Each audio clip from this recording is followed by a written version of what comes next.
বিয়ের দিন আমার শালিকে আমার অনেক পছন্দ হয়ে যায়।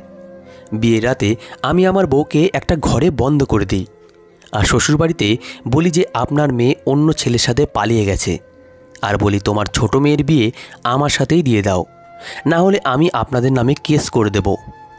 আমার বিয়ে আমার শালির সাথে হয়ে যায় আর আমি খুব খুশি খুশি ঘরে গেলাম। আর যখন ঘোমটা তুলি তখন আমার পায়ের তলা থেকে মাটি সরে গেল, কারণ সে তো আমি অন্য শহরে চাকরি করতাম। যখন নিজের পরিবারের সাথে দেখা করার জন্য শহরে ফিরে এলাম তখন আমার মা আমার বিয়ের ব্যবস্থা করতে লাগলো আর তাড়াতাড়ি মেয়ে দেখতে শুরু করে দেয়। আমি অনেক বারণ করেছিলাম, কিন্তু সে মানেনি। বলল, অনেক কষ্ট করে তুমি ফিরে এসেছো, এখন বিয়ে করেই যাবে, তাহলে তুমি বারবার এখানে আসবে, অন্তত তোমার মুখ তো আমি দেখতে পাবো। মা একজন চেনা পরিচিত আত্মীয়ের সাথে মিলিয়ে আমার বিয়ে একটা ভালো ঘরে ঠিক করে ফেলল। মা আমাকে বলছিল মেয়েকে অনেক সুন্দর দেখতে আর ফর্সা এবং শিক্ষিত। মা তার হবু বৌমার এত প্রশংসা করছিল যে বলার নয়। মা মেয়েদের বাড়ি লোকেদের বলেছিল যে আমি চাকরির জন্য অন্য শহরে চলে যাব, সেই জন্য তাড়াতাড়ি বিয়ে দিতে হবে। তখন তারা বলে যে মেয়ের বিয়ে তারা অনেক ধুমধাম করে দিতে চায়, সেজন্য অন্তত কম করে 1 সপ্তাহ সময় লাগবে। দুই পরিবারই জোর কদমে বিয়ের প্রস্তুতি চলছিল। আমি আমার ছোট বোনকে চকলেট এনে দিই, তার থেকে তার হবু বৌদির নম্বর নিই। আমি জানতাম আমার বোন জবা একটা চকলেটের বিনিময়ে নিজের প্রাণও দিয়ে দেবে। জবা আমার কাছ থেকে চকলেট নিয়ে আমাকে কথা দেয় যে সে আমাকে তার হবু বৌদির নম্বর এনে দেবে। যখন মা নিজের বৌমার জন্য চুড়ির সাইজ নিতে যায় তখন জবা আমাকে একটা নম্বর এনে দেয় আর আমাকে বলে এই নম্বরটা আমার হবু বউ নাজিয়া আর তার বোন হিনা দুজনেই ব্যবহার করে। আমি সেই নম্বরটা সাবধানে রেখে দেই আর ভেবেছিলাম সঠিক সময়ে নাজিয়াকে ফোন করে নেব আর বিয়ের আগে তার সাথে একবার দেখা করতে চাইব, কারণ এখনও পর্যন্ত আমি নাজিয়াকে দেখিনি। আমাদের এখানে ফটো দেখানোর নিয়ম ছিল না, আর বিয়ে এত তাড়াতাড়ি ছিল যে এর মধ্যে দেখা করাও হলো না। বিয়ের প্রস্তুতি করতে করতেই দিন তাড়াতাড়ি চলে যাচ্ছিল। আমাদের ঘরের নিচে বাবা অনেক দিন আগেই একটা ঘর বানিয়েছিল। পরিষ্কার করার সময় সেই ঘরে সমস্ত পুরনো জিনিস রেখে বাকি ঘর পরিষ্কার করে দিয়েছিলাম। এই ঘরের ব্যাপারে আমার মা ছাড়া আর অন্য কেউ জানে না, কারণ সেটা অনেক দিন আগে তৈরি করা হয়েছিল আর এখন সেটাকে কেউ ব্যবহারও করতো না। সারাদিন এত ব্যস্ততার মধ্যে কাটছেও যে নাজিয়া ফোন করার সময়ই পেতাম না। আমি এমন একটা সময় নাজিয়াকে ফোন করতে চাইতাম যখন আমার আশেপাশে কেউ থাকবে না আর আমি নাজিয়ার সাথে শান্তিতে কথা বলতে পারবো, কিন্তু বিগত 2 দিন ধরে আমি এমন কোনো সুযোগই পাইনি। আর আমার বিয়ের দিন চলে আসে। বিয়ের 1 রাত আগে আমি ঘর সাজানোর জন্য সারা রাত জেগেই কাটিয়ে দিই। সুন্দর করে ঘর সাজানোর জন্য আমার মনে অদ্ভুত অদ্ভুত ইচ্ছা হতে থাকে। আর প্রথমবার বিয়ে নিয়ে আমার মধ্যে একটা অদ্ভুত উন্মাদনা তৈরি হয়। আমি নাজিয়ার সাথে কথা বলার জন্য ফোন করতেই যাব, সেই সময় আমার বড় বোন এসে আমাকে বলে আগে বাজারের কিছু কাজ করে দাও, কারণ এখনই সন্ধ্যা হয়ে যাবে আর বরযাত্রী নিয়ে যেতে হবে। আমার মনে মনে রাগ হচ্ছিল, কারণ আমি চেয়েও নাজিয়ার সঙ্গে কথা বলতে পারছিলাম না আর না তার সঙ্গে দেখা করতে পারছিলাম। আমি আমার এক বন্ধুকে সাথে নিয়ে বাজারে চলে গেলাম। তখন আমার বন্ধু জিজ্ঞাসা করে, বৌদির মুখ দেখে তুমি তাকে কী উপহার দিবে? তখন বন্ধুর এই কথা শুনে আমি ভাবনায় পড়ে গেলাম, কারণ এই ব্যাপার তো আমি কিচ্ছু ভাবিনি। আর আমি এইটাও জানতাম না যে নাজিয়া কি পছন্দ করে। এই ব্যাপারে যখন আমি আমার বন্ধুকে বললাম তখন সে বলল, ফোন করে দেখা করে নাও আর বৌদির থেকে তার পছন্দ জেনে নাও। আমার বন্ধু সেলিমের কথা আমার ঠিক বলে মনে হয়। এই বাহানায় আমার নাজিয়ার সাথে কথা হয়ে যাবে। আমি রাস্তার এক কোনায় দাঁড়িয়ে নাজিয়ার নাম্বারে ফোন করি। আমার বুক ধকধক করছিল যে না জানি কে ফোন ধরবে, নাজিয়া না তার ছোট বোন। ফোন করতেই খুব কাছ থেকে রিং হতে শুরু করে।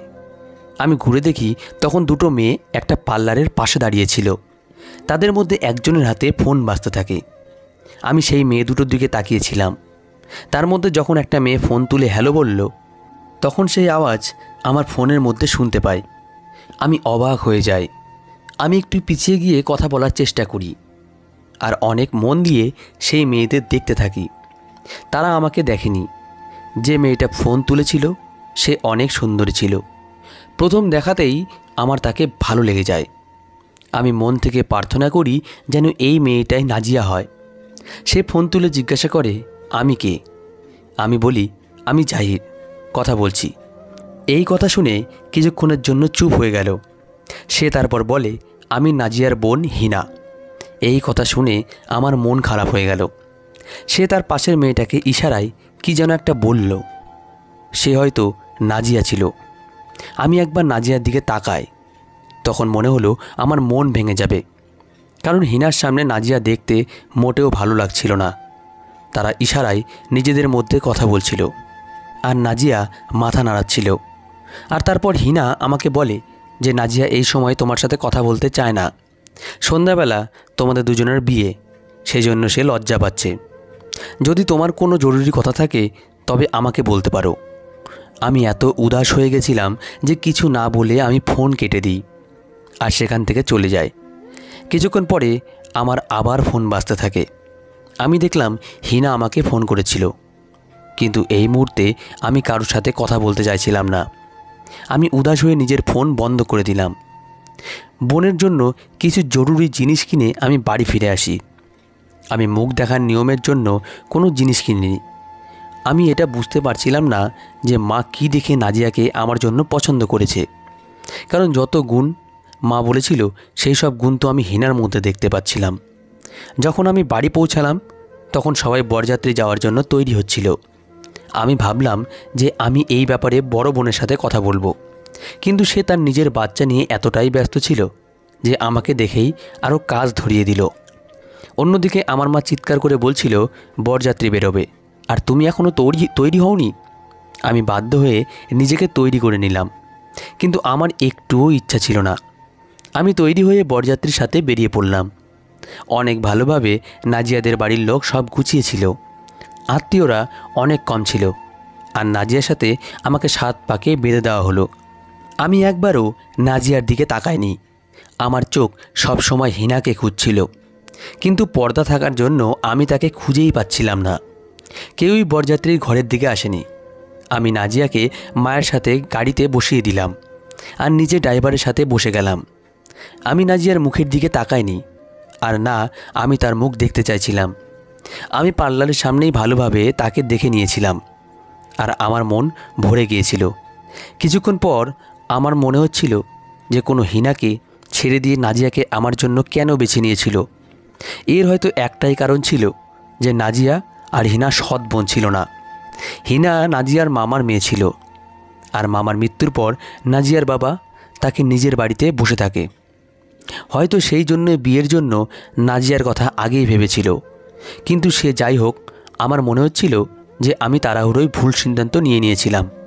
এখন আমি আমার এই ভুলের জন্য সারা জীবন ভুলের মাসুল দিতে চাইছিলাম না। সেই জন্য যখন আমার বোন রান্নাঘরে আমাদের জন্য দুধের ব্যবস্থা করছিল, তখন আমি চুপ করে তার গ্লাসে বেহুশ হওয়ার ওষুধ মিশিয়ে দিই, আর বোনকে বলি, বৌদিকে গিয়ে এই দুধটা খাইয়ে দাও। আমি কিছুক্ষণ পর আসছি বন্ধুর সাথে দেখা করে। আমার ছোট বোন অনেক সোজা সরল ছিল। সে তখনই আমার কথা মেনে নেয়। আমি তাকে একটা চকলেট বার করে দিই, আর সে চকলেট পেয়েই দুধের গ্লাস নিয়ে আমার ঘরে চলে গেল। আমি বন্ধুর সাথে দেখা করার নাম করে ঘরে লুকিয়ে পড়লাম আর অপেক্ষা করতে থাকলাম। আর যখন দেখলাম সবাই ক্লান্ত হয়ে যে যার ঘরে চলে যাচ্ছে, তখন আমিও লুকিয়ে নিজের ঘরে চলে গেলাম। আমি ছোট বোনকে ঘুষ দিয়েছিলাম বলে সে তার কাজ ঠিক করেছিল। যখন আমি ঘরে গেলাম তখন দেখি আমার বউ বেহুশ হয়ে পড়েছিল। আমার কাছে সময় কম ছিল। আমি তাড়াতাড়ি সেই পুরনো ঘরের দরজাটা খুলি, যেটা আমার ঘরের মধ্যে দিয়ে ছিল, আর তাড়াতাড়ি বউকে নিয়ে সে ঘরে রেখে আসি। তার জ্ঞান ফেরার পর সে শত চিৎকার করলেও তার আওয়াজ কেউ শুনতে পাবে না। সেই ঘরের দরজায় এতটাই যত ছিল যে ভেতরের আওয়াজ বাইরে আসার কোনো উপায় ছিল না। সে ঘরে হাওয়া ঢোকার রাস্তা ছিল। আমি জানতাম যে সে এত তাড়াতাড়ি মরবে না। যখন আমার ইচ্ছা পূরণ হয়ে যাবে তখন আমি নিজেই তাকে ডেকে দেব। আমি কোনো কিছু না দেখি তাকে সে ঘরে রেখে আসি।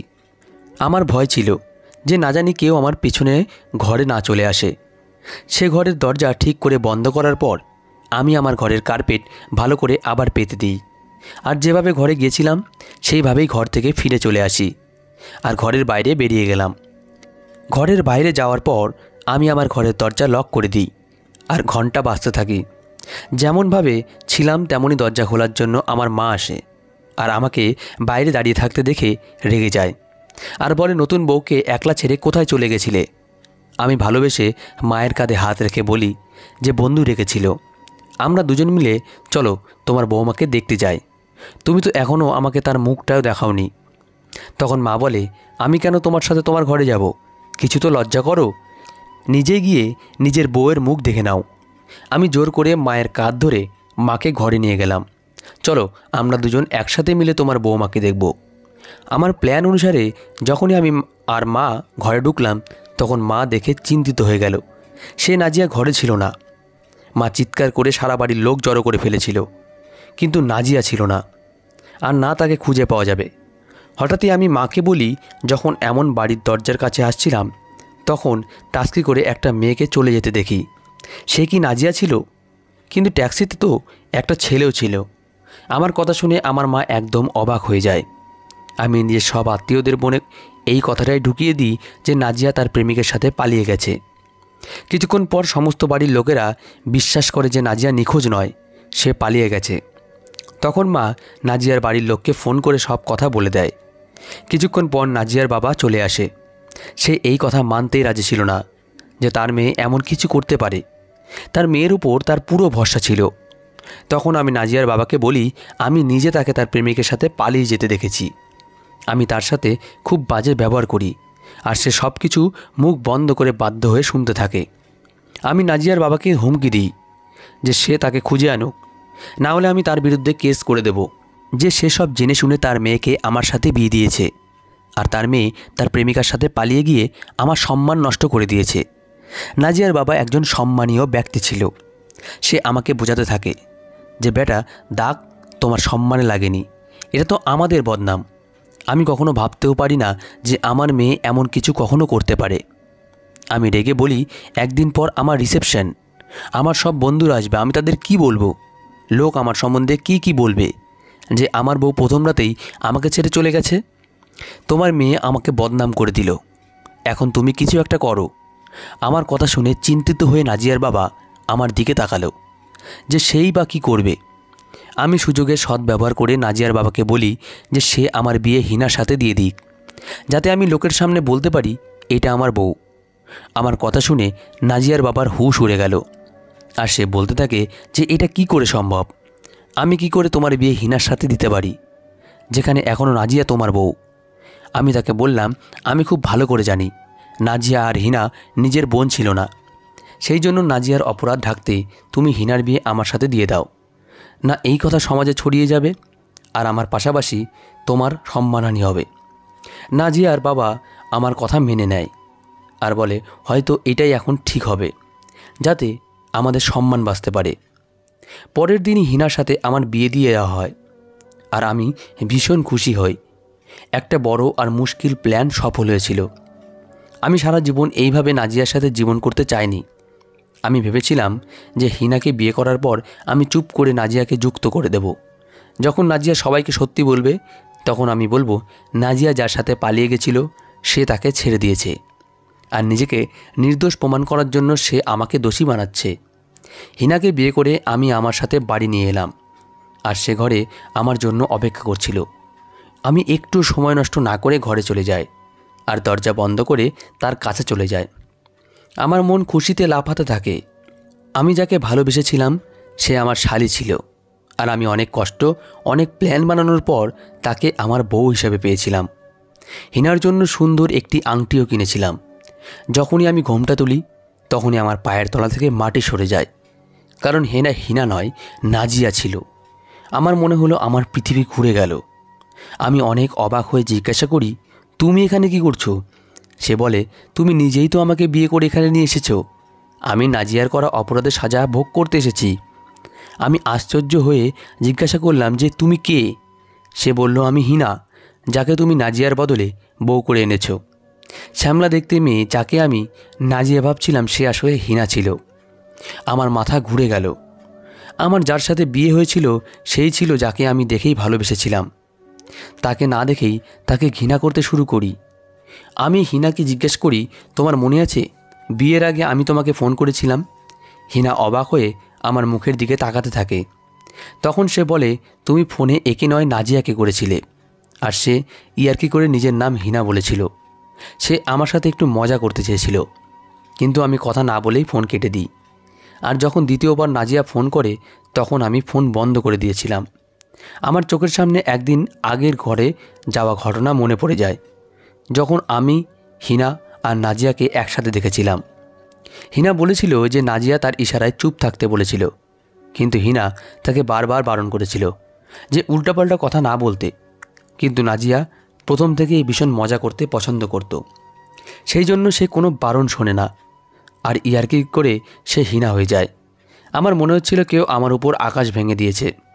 আমি যার জন্য পাগল ছিলাম, নিজের হাতে ওই অন্ধকার ঘরে তাকে বন্ধ করে দিয়ে এসেছিলাম। আমি কিছু না ভেবেই কার্পেট তুলে সে ঘরের দরজা খুলে নিজের দিকে গেলাম। হিনাও আমার পেছন পেছন নিচে নেমে গেল, কিন্তু সেই সময় আমার মাথায় শুধু নাজিয়ার চিন্তা হচ্ছিল। যখন আমি নিচে গেলাম তখন দেখলাম সে বেহুশ হয়ে পড়েছিল, তার মুখ এখনও ঘোমটা দিয়ে ঢাকা ছিল। যখনই আমি তার ঘোমটা তুললাম তখনই তার চাঁদ মুখটা আমার চোখে পড়ল। আমি তখনই তাকে কোলে নিয়ে উপরে নিয়ে আসি, বিছানায় শুইয়ে তার মুখে জল ছিটিয়ে দিতে থাকি। কিছুক্ষণ চেষ্টার পর তার জ্ঞান ফিরে আসে আর চুপ করে আমাকে দেখতে থাকে। আমার পেছনে থাকা হিনা অবাক হয়ে গিয়েছিল যে এইসব কি হচ্ছে। যখন নাজিয়ার পুরোপুরি জ্ঞান ফিরে আসে তখন আমি শান্তি পাই। তখন আমি নাজিয়া আর হিনাকে বসিয়ে সব সত্যি কথা বলে দেই। আমার কথা শুনে দুজনের অবস্থা খারাপ হয়ে যায়। তারা দুজনেই ঘৃণার চক্র আমাকে দেখতে থাকে। আমি নাজিয়ার বলি, যতটা দোষ আমার আছে ততটাই দোষী তুমিও। তোমার বলা মিথ্যে কথা আমাদের তিনজনকে সমস্যায় ফেলে দেয়। নাজিয়া বলতে থাকে যে সে আমাকে সত্যি বলতে চেয়েছিল, কিন্তু আমি শুনিনি, আর তার ফোন কেটে দিই। নাজিয়ার কথা তখন আমার শুনতেও ভালো লাগছিল না। আমি তার চরিত্রে দাগ লাগিয়েছি। নাজিয়া নিজের ভালোবাসার কথা বলে আর হিনার কাছে ক্ষমা চায়, কারণ সব ঘটনার মধ্যে সে এমনি এমনি ফেসে যায়। কিছুক্ষণ পরে এই কথা আমার সারা বাড়ির লোক জেনে যায়। আমার মা আমাকে অনেক বাজে কথা শোনায়, আর নাজিয়ার বাবাকে ফোন করে ডেকে নেয়। সে বেচারা আরও একবার ভয় পেয়ে দৌড়ে আসে, আর সব সত্য জানার পর এই সিদ্ধান্ত নেয় যে তারা দুজন মেয়েকে আমার সাথে থাকতে দেবে না। আমি তার পায়ে পড়ে যাই আর বলি যে নাজিয়ার ভালোবাসার পরে আমি তাকে একটা ভুল পদক্ষেপ নিয়েছিলাম, কিন্তু আমি আমার করা কাজের জন্য লজ্জিত, আর নিজের ভুলের শাস্তি আমি পেয়ে গেছি। আমি নাজিয়ার ছাড়া থাকতে পারবো না, আর আমি এখন হিনাকেও ছাড়তে চাই না, কারণ তার কোনো দোষ ছিল না। নাজিয়া আর হিনা ছোটোবেলা থেকেই একসাথে বড় হয়েছে, আর তারা নিজেরাই সিদ্ধান্ত নেয় যে তারা আনন্দের সাথে আমার সাথে জীবন কাটাবে। ভাগ্যবিধাতা আমার কপালে একটা নয়, দুটো বিয়ে লিখেছিল। আমি তাদেরকে কথা দিই যে আমি কখনো তাদের সাথে কোনো অন্যায় করব না, আর তাদের কখনো কোনো সমস্যা হতে দেব না। আমি ভুল করেছিলাম, আর সবাই আমার এই ভুলকে ক্ষমা করে দিয়ে আবারও একবার নতুন করে বাঁচার সুযোগ দেয়। আমি ভাবি যে তাড়াহুড়োতে কাজ করা মানুষকে দোটানায় ফেলে দেয়। যদি আমি একবার আমার বউয়ের মুখ দেখে নিতাম তাহলে হয়তো আজকে এই সব কিছু হতো না। আমার তাড়াতাড়িতে করা কাজ আমাকে বিপদের মধ্যে ফেলে দিয়েছিল, আর আমার ক্ষতি করে দিয়েছিল। এইভাবে সমাজে অনেক ঘটনাই ঘটে থাকে। তাই বন্ধুরা, যে কোনো কাজ করার আগে একটু ভেবে নেবেন। আজকের গল্পটি এই পর্যন্তই। ধন্যবাদ সবাইকে।